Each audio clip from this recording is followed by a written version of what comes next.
Mais um corte do Bopismo pra você e eu te peço encarecidamente, deixa o like, se inscreve no canal, porque isso ajuda pra cacete o canal continuar crescendo e eu conto com você. Cara, a gente vai ter que emendar. É impressionante como o papo tá voando, cara, e a gente tá meio estourando o tempo, Dani. Tem alguém na próxima aqui ou não? Não? Puta, então a gente vai acelerar, porque também o Noel tá aqui, enfim. Mas é muito bom o papo com você, como tá fluindo, cara. Vamos pro Camisa 10. Antes, se você puder explicar em resumo o que você pensa de Fernando Diniz. Gosta, não gosta, odeia, não... Qual que é a sua relação com Fernando Diniz, esse técnico tão controverso? Campeão da América com você, com vocês e quase rebaixado também. Eu sou grande fã do Diniz. Sou um grande fã do Diniz. Fiquei muito feliz quando ele veio pro Fluminense. E eu acho que ele tem 2 anos brilhantes no clube ali, 2022 e 2023. Eu acho que, assim, se você tem o Diniz no teu time, é difícil depois você ter o Mano Menezes como torcedor. Pro bem ou pro mal, né? O que eu acho que aconteceu com o Diniz ali, tá? Eu acho, posso estar enganado, não conheço ele pessoalmente, nunca falei com ele, mas eu acho que aquela saída dele da CBF mexeu muito com a cabeça dele. Posso estar enganado. Porque assim, ele sempre teve as teimosias dele, né? Ah, o Marcelo vem, beleza. Cara, qualquer um ia botar o Marcelo no meio de campo. Aí o Diniz fala, não, o Marcelo vai jogar na lateral esquerda. Cara, era o calcanhar de Aquiles do time, era aquela lateral esquerda. Óbvio. Todos os gols dos outros times eram pela lateral esquerda. Todo mundo sabia que seria, né? Exatamente. Então assim, qual é a porra da dificuldade de você falar pro Marcelo jogar na mesma? Imagina você ter Ganso e Marcelo revezando. Cada um joga um jogo, cada um joga... Cara, era assim, não precisava de mais nada. Põe qualquer um para marcar a ponta direita ali na esquerda e deixa o Marcelo. Mas não, o Diniz tem que ser daquele jeito. E aí vai improvisar o lateral direito na lateral esquerda. Tem essas coisas. Ao mesmo tempo, cara, era um time que dava gosto de jogar, cara. Entendeu? Pô, a gente teve nos últimos anos o Odair Maionese, eu gosto dele. O Roger Machado. Não sei, mas, cara... Gosto dele, entrevistei ele, eu gosto do Odair. Eu gosto dele. Ele fez um bom trabalho no Flu. Sim, fez um bom trabalho no Flu, mas era aquele bom trabalho burocrático, cara. Claro. Porra, o Abel do gol cagado, era só gol cagado. O Roger Machado que tá fazendo um trabalho bom hoje no Inter, mas, cara, no Fluminense não deu certo, entendeu? Oswaldo Oliveira. Então, assim, aí vem o Diniz, aí o time começa a jogar, você fala, porra, tipo, né? Que eu acho que aconteceu com o Diniz. Eu acho que quando ele é mandado embora da CBF, ele deve ter dado uma pirada. Porque talvez ele, instintivamente, assim, ele pensou que ele falou assim, fui mandado embora, agora eu vou botar pra fuder, eu vou fazer o time mais esquisito que tiver, agora que eu vou começar a fazer meu futebol autoral.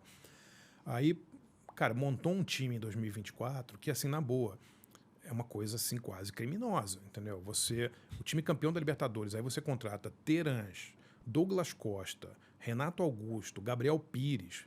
Cara, desses 4 aí, o único que ainda jogava, que conseguia... Não, sim, mas... Cara, mas não jogou nada. Não jogou nada. Nada. Era tão bom de bola no Atlético Paranaense. Nada. Não jogou nada, entendeu? E aí você perde o André, perde o Nino, põe o JK no banco, entendeu? Então, eu acho que rolou uma coisa meio assim, autoral. Ele falou assim, me mandaram embora da CBF, agora eu vou botar pra fuder, vou fazer uma coisa meio masoquista, meio kamikaze. Ele dobrou a aposta nos veteranos, né, querendo... Eu vou recuperar o Douglas Costa, eu vou recuperar o Renato Augusto, eu vou recuperar... E aí, acho que... E não sei se você concorda, cara, eu acho que ele foi meio Ícaro, assim, ele voou muito perto do sol, eu vou para a Copa do Mundo, campeão da América, e aí se fudeu. Cara, eu acho assim, todo mundo tem um processo de aprendizado, você não nasce sabendo tudo, né? Então, assim... Se o Diniz tivesse a humildade de abdicar um pouco das convicções dele em prol... Eu não estou falando para ele parar de fazer aquele tic-tac, aquela saída. Eu achava insuportável aquela saída. Não podia fazer a saída na intermediária, em vez de fazer... No risco do gol, com o Fábio entregando a bola pro Olímpia. Exatamente, porra, na frente do Haaland, sei lá, do sei lá quem é. Do Haaland não jogou, mas não precisava, Grealish, né? Exatamente, Mas não. Beleza, você não precisa abrir mão do seu jeito de jogar. Agora, não dá para você também ser um pouco mais pragmático de jogar de outra maneira contra times que já aprenderam a jogar contra você, cara. Porra. entendeu? O goleiro precisa tocar a bola pro lado, entendeu? E quando você tem o André e o Nino jogando, É uma coisa. Sim. Aí depois você tem Manuel. Thiago Santos e Manuel, aí Outra. Gabriel Pires, Exato, entendeu, velho. cara? É isso que é. Ele confunde convicção com teimosia, né? É uma crise semântica na concepção dele, eu acho. Sabe? E eu acho que essa coisa autoral mesmo, entendeu? Tipo, o time meu joga assim, entendeu? Quando eu acho que o grande treinador, ele aprende a jogar variado, né? Dependendo Às vezes você tem que dar chutão pra frente, às vezes você tem que marcar diferente, às vezes jogar a defesa é legal, às vezes jogar no contra-ataque é bom. Jogar no Maracanã entendeu? com 60 mil a favor é diferente de jogar no Beira-Rio com 50 mil contra. Exatamente, É outro jogo, exatamente. outra coisa. Então, E assim, ia cair, né? Ia cair em 24 se fosse... Ia cair sem dúvida. Mas e ia aí? Cair. Você, Ia cair. você acha que, então... É curioso, porque ele bateu nos dois extremos. Sim, o sim. topo e o vale. Hoje, ele estava desempregado agora e Sim. não foi nem cogitado, né? Sequer falaram dele no Fluminense. Você gostaria de ver ele de novo no Fluminense? Cara, eu acho que um dia, eventualmente, ele vai treinar o Fluminense de novo. Aí resta ver se vai ser o Diniz desse que saiu da CBF agora, ou se, cara, na boa, final de 22, o Fluminense jogou bem em 23, mas em final de 22 dava gosto de ver esse time jogar. Jogava muito. Jogava muito. Volúpia infernal, assim. Porra, aí é só, sabe, time pra frente o tempo inteiro, mas ao mesmo tempo conseguindo marcar também. Tomava 2 gols, fazia 4, era divertido ver o jogo. Você ia ver o jogo no Maracanã e era aquela coisa assim que, sabe, não é futebol Mano Menezes, você fala, puta, que saco, sabe, um gol cagado Mas e ele salvou defesa. vocês, né, cara? O Mano Menezes salvou, mas era o cara certo naquela hora. Isso. Era o cara Mas certo. salvou, cara. Sim, salvou. O cara Eu fez... entrevistei a Beli Soares, tricolor Sim, também, sim, e sim, ela sim. falou, cara, É, eu não é queria o Mano, mas assim, ele tirou a gente na unha, daquele jeito Foi isso. pragmático, exportável, Foi isso. caramba. Cara, acho que tem treinadores que você chama para essas situações emergenciais, caras experientes que sabem o que vão fazer aquele número de pontos ali necessários para você. Agora, pô, é muito frustrante você ganhar a Libertadores um ano e no outro ano tá a ponto de ser rebaixado, uma coisa ciclotímica, né? Uma coisa louca, assim, né? Mas eu acho assim, se ele tivesse um pouco menos de teimosia, cara, ia ser uma coisa assim muito, muito legal vê-lo treinar, mas eu não sei, eu não acompanhei no Cruzeiro, mas foi muito mal, né? Muito Cruzeiro. mal, imagina. Agora tá sendo cotado no Vasco, que eu acho uma temeridade pro Vasco. É porque o elenco é muito ruim também. Horroroso. Né, horroroso. e o time, o jeito que o Diniz joga, ele precisa de jogador, pelo menos, que saiba sair jogando. Claro. Que, cara, não é. Sim, não é. É um futebol muito específico que ele joga. Sim. Precisa de uns caras técnicos, que o Marcelo, o Felipe Melo, o Thiago Silva. É um outro jogo. E tem uma coisa, ele não sabe promover juvenil. Esse papo de que, o Fluminense... Vou te falar de novo. Os jogadores que decidiram a Libertadores, o André, o JK, eles ficaram no clube por cagada. O André ia ser mandado embora. O John Kennedy estava vendido para o Chicago Fire, lembra disso? Cara? Foi emprestado pro Ferroviário. Pra Ferroviário. Isso aí. O John Kennedy foi vendido, estava sendo negociado com o Chicago Fire. Eu me lembro disso. Aí o Globo.com fez uma enquete, deu tipo 90% da torcida falou que ele não tinha que sair. E aí acabou melando lá o coisa e ele ficou na reserva. Aí salvou o time, que fez o gol em todos os jogos finais e tal. É isso, entendeu? Vamos pro Camisa 10, que é o penúltimo quadro do programa. Depois eu mata-mata e as duas últimas perguntas eu libero você, André. Imagina. Eu vou falar algumas áreas e você fala o Camisa 10 ou a Camisa 10 dessa área específica. O Camisa 10 da sua profissão. Escolhe uma das suas milhões de profissões, qual que você quer eleger. Cara, bom, acho que falar de jornalismo, né? O jornalista que eu mais admiro, assim, que é um jornalista autor, é um cara chamado Peter Guralnick, que é um historiador de música. Então, eu tenho todos os livros do Peter Guralnick. Ele é biógrafo do Elvis, ele fez a biografia do Sam Phillips, da gravadora Phillips. Ele escreveu um monte de livro foda sobre a origem do rock, assim. Eu acho que tudo que esse cara faz é uma coisa assim... Ele tem um livro sobre o Elvis, tem 2 volumes, saiu no Brasil, pela Belas Letras, é maravilhoso, assim, é a melhor biografia do Elvis, assim. E eu acho esse cara foda porque ele faz muita coisa, mais ou menos sobre esse período aí, de 48 a 62, assim, mas ele é, pra mim, o maior historiador do rock, assim, acho esse cara foda. Camisa 10 da música. Camisa 10 da música, pra mim, é o Noel Rosa. O Noel Rosa é meu ídolo na música. Nosso filho chama Noel por causa do Noel. E eu acho... Sei lá, cara, em casa a gente sempre ouvia Noel Rosa, meu pai ouvia, meu avô ouvia muito Noel Rosa. E é uma coisa, assim, absurda, né? Porque ele morre com 26 anos, cara. E ele fez centenas de músicas. Ele compunha com 20 anos de idade, estava fazendo umas músicas absurdas, assim, tipo... E era um cara engraçado, as letras são super engraçadas, falava do Rio de Janeiro de uma forma muito irônica, muita sacanagem, assim, muito com alta sociedade. Ele fazia muita música ironizando high society, sabe? Cinema falado, é música foda, assim. Então eu acho esse cara... Eu li a biografia dele, algumas biografias, mas a melhor é uma escrita pelo João Máximo e Carlos Didier, um livro grande, não é rosa, é uma biografia. E, cara, é inacreditável o que esse cara fez, assim. Ele ter morrido com 26 anos, tendo escrito 300 ou 400 músicas daquele jeito, né, cara? Tipo, imagina com ele com 50, o que ele não teria feito. Camisa 10 do cinema. Cara, eu acho que o diretor que eu mais gosto, se eu tiver que botar na ponta do lápis, assim, é o Akira Kurosawa, o japonês. Acho que ele nunca fez um filme ruim. Ele atuou... acho que ele só não fez comédia, mas, assim, filme de aventura, policial. Ele tem os melhores policiais, os filmes dele de samurai, tudo. O que eu acho foda do Kurosawa é que, assim, eles são obras de arte grandiosas e comerciais ao mesmo tempo. O cara que não gosta de cinema, a mulher que não gosta porque não conhece muito cinema e tal, você vê os Sete Samurais e fala, caralho, que filme legal. Um monte de perseguição de cavalos, os caras lutam, tem uma história muito bacana. É um faroeste, né? Tanto que ele era maluco por faroeste, ele era obcecado pelo John Ford, e depois ele foi copiado por todos os caras de faroeste também.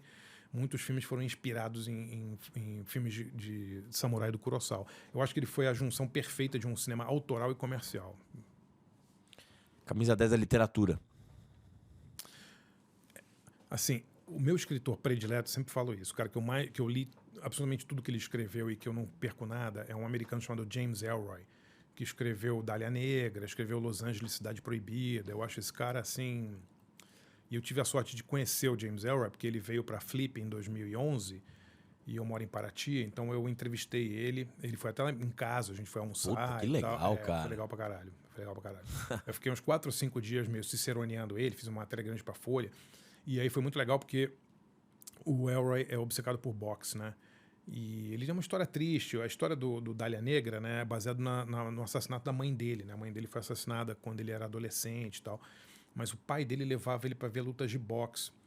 E aí, lá na Flip, lá em Paraty, ele me falou, olha, uma luta que me marcou muito foi quando eu fui ver o Éder Joffre ser campeão mundial contra o japonês em Los Angeles. E aí eu publiquei isso na Folha, né? E, cara, alguma alma boa não chamou o Éder Joffre para ir no lançamento do livro do cara em São Paulo. Nossa, é legal pra que caralho. foda, velho. Então, você pegar procura na internet aí, Éder Joffre e James Ellroy, tem um encontro dos dois.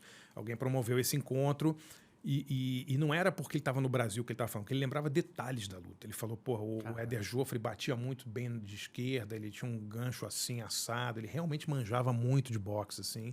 Que irado, velho. Irado, assim, foi muito, muito legal. Tem um artigo da Vice que fala da atração de figuras literárias pelo boxe, pelo pugilismo, o Hammer e o caralho. todo. Eu luto boxe há 12 anos, escrevo, eu gosto de pensar que eu faço parte dessa falange, de alguma maneira, de ser atraído pelo boxe, porque tem uma metáfora que eles falam que é assim, escrever um livro é quase como subir no ringue, é um processo individual. Isso é legal. Puta, do caralho, eu te mando o trecho, é fudido. Não, e o boxe tem essa característica de ser um esporte muito trágico, né? Trágico no sentido assim, você tá sozinho lá. Geralmente as histórias são trágicas, porque não tem campeão de boxe que nasceu rico. Acho difícil. Não existe. Não, né? não existe. Talvez, sei lá, o Oscar de la Hoya, de uma família um pouco melhor, não sei. Entendeu? Mas geralmente, cara, é um Roberto Mano de Pedra Duran, é um Marvin Hagler, os caras, sabe, Sonny Liston, uns fudidos, cara. Sim. Leão de chácara da máfia, o outro é bandido de não sei o quê, entendeu? Eu acho boxe rende grandes livros, grandes filmes, grandes histórias. Cenas. Né? Grandes cenas. Camisa 10 do futebol. Camisa 10 do futebol. Cara, pra mim, assim, o maior jogador que eu já vi jogar, Ronaldinho Gaúcho. Não tem a menor dúvida, cara.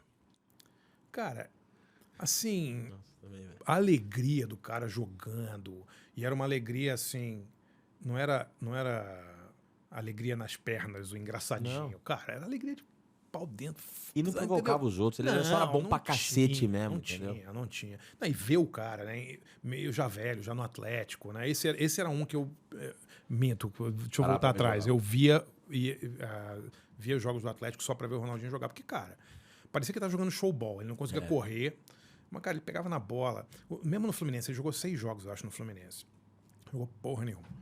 Aí teve um jogo contra o Grêmio, acho que foi 0-0, não fez nada, o Fluminense ganhou no finalzinho, assim, mas ele deu uma matada. Eu fui ver o jogo no Maracanã. Cara, O goleiro deu um bico na bola, assim, a bola veio alta pra caramba, cara, a bola desceu. Ele matou a bola, parecia que ele tinha segurado a bola na mão, assim, cara. O estádio inteiro. Porque você não vê mais esse Nunca tipo de mais, coisa. Não exato. existe É mais. tipo um cometa. Não existe mais, assim. Tipo, esse tipo de cara, o Alex, o Djalminha, você não vê mais. É muito difícil. Esse teu Djalminha falou do Ronaldinho exatamente isso. Mas não tem condição, cara. Não tem condição. Camisa 10 da política. Difícil, né, hoje em dia, assim, né, cara? Um cara que eu admiro, assim, que eu acho que eu votaria nele pra qualquer coisa, é o Eduardo Jorge. Ele não sei se ele tá no PV ainda, mas é um cara com preocupação ambientalista e tal. Sempre que eu vejo as entrevistas dele, eu acho que ele tem ideias muito legais, assim, um cara moderno, assim. Posso estar enganado, espero que não, mas eu acho que ele é um cara que se destaca, assim. Camisa 10 da sua vida, André. Eu vou Mojica, sem dúvida nenhuma. Mojica, pra mim, não tem um dia que eu não sinta saudade dele, assim. Ele é um cara muito... Assim, era muito engraçado, cara, porque o Mojica, o Zé do Caixão, né? Claro. Ele era um imã de doideiras e malucos, assim. Tipo, tudo acontecia em volta dele, assim, sabe? Então não tinha nada... Não tinha um dia que você tivesse com ele que não fosse agradável, engraçado. Às vezes meio desesperador, porque ele se metia um monte de besteira, assim. Mas sempre aconteceu alguma coisa diferente, sabe? Não tinha nada... Não tinha um dia normal. Você não ia visitar um Mojica e ia tomar um café com ele e ia acontecer alguma coisa normal. Não, sempre aconteceu alguma merda, alguma coisa memorável, assim. E esse, como eu falei, esse espírito, assim, de autonomia, independência dele, mesmo que ele nunca tivesse verbalizado esse tipo de coisa, ele nunca chegou e falou assim, eu sou um cineasta, um autor independente. Não precisava, porque ele fazia... A obra falava isso. A obra, o que ele fazia era mais importante, né?